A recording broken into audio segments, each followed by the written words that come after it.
Bonjour à tous, c'est Claire, bienvenue dans cette vidéo où je vais vous présenter les énergies pour la semaine prochaine. Pour ça, j'ai utilisé le tarot Animal Totem de Lisa Robertson et voici les cartes que j'ai tirées. Alors, pour lundi-mardi, on a le 6 de bâton qui est la carte de la victoire, la carte du succès. Donc, on va avoir cette énergie de succès autour de nous.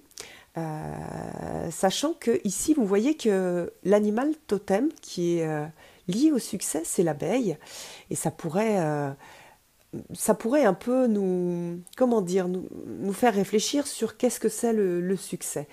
On a un animal ici qui n'est pas du tout un animal axé sur l'individualité, mais un animal axé sur le groupe. Et dans ce message-là, dans cette carte-là, on a vraiment l'idée de ne jamais sous-estimer le rôle que l'on peut avoir chacun dans le monde. Même dans des toutes petites actions, nous avons une importance et nous pouvons produire des effets très importants.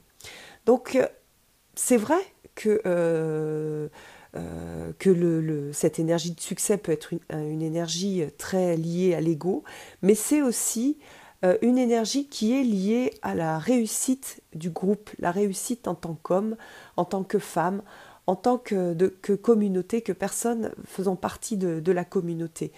Une ruche, et la puissance d'une ruche, elle vient du groupe, et ce groupe-là, il est constitué de plein de petits individus. Et chaque individu va apporter sa pierre à l'édifice. Donc, 2 jours autour du succès et autour de qu'est-ce que c'est que réussir dans notre vie, quel sens ça a de réussir. Alors bien sûr, souvent on associe la réussite à la réussite individuelle, à gagner beaucoup d'argent, à être brillant, à être reconnu, mais il y a toutes sortes de réussites, toutes sortes de succès, et c'est important d'aller les retrouver, ces succès, et d'aller les reconnaître dans notre vie. Mercredi, jeudi, vendredi, on a un arcane majeur qui est l'arcane de la mort. Alors ici, elle est représentée sous la forme d'un vautour. Donc c'est un condor californien. Alors qu'est-ce que fait le vautour? Même s'il est effrayant, même s'il n'est pas forcément beau, même si on n'a pas forcément envie de le regarder, en fait le vautour, il va prendre la viande qui est morte, donc ce qui est mort, et il va le transformer. Donc on a vraiment une idée de cycle, de transformation, d'aller prendre ce qui est mort dans nos vies et de le transformer. Alors c'est aussi, ça va être 3 jours où on va aller regarder quelles sont les carcasses que l'on a dans nos vies, combien de carcasses est-ce que l'on a dans notre champ énergétique, des carcasses qui nous plombent, mais des carcasses à partir desquelles on va pouvoir effectuer un travail de renouvellement, un travail de transformation.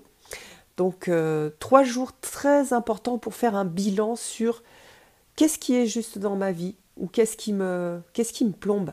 Par exemple, souvent, je fais des tirages pour des gens qui cherchent à rencontrer l'amour. Et en fait, ils sont encore coincés dans des anciennes histoires ou dans des anciens schémas de pensée qui, tant qu'ils n'ont pas été digérés et transformés, ne leur permettront pas d'avancer et de trouver l'amour et de rencontrer une nouvelle personne.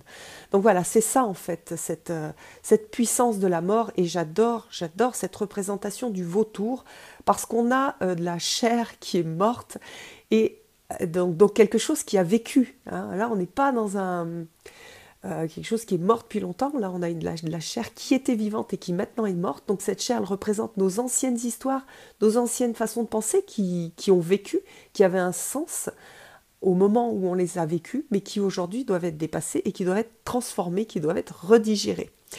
Voilà, donc 3 jours super importants. Hein. Et d'ailleurs, je le dis souvent et je le redis, quand on a un arcane majeur comme ça qui apparaît dans un tirage, c'est toujours quelque chose qu'on va travailler sur plus de jours et qui va transpirer aussi et qui va irradier. Cette énergie, elle va irradier en fait sur toute la semaine. Alors, ensuite, pour le week-end, on a un magnifique roi de coupe.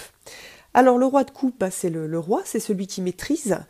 Et les coupes, c'est l'eau, c'est les émotions. Donc, c'est celui qui maîtrise les émotions, qui maîtrise l'eau. Donc là, on a le castor.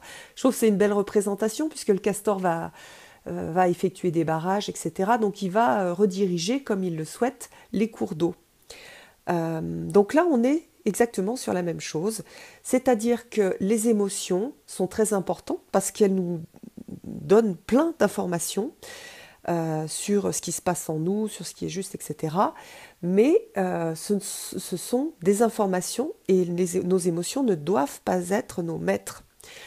Et ce roi de coupe, c'est ça qui nous apprend, c'est à aller capter les émotions, ne surtout pas donc les ignorer, les regarder pour ce qu'elles sont et ne pas les laisser nous maîtriser.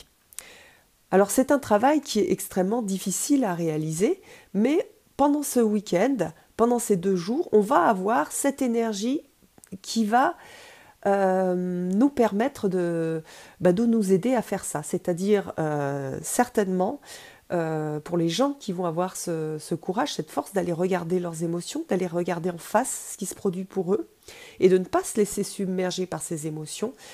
Ça va être un challenge important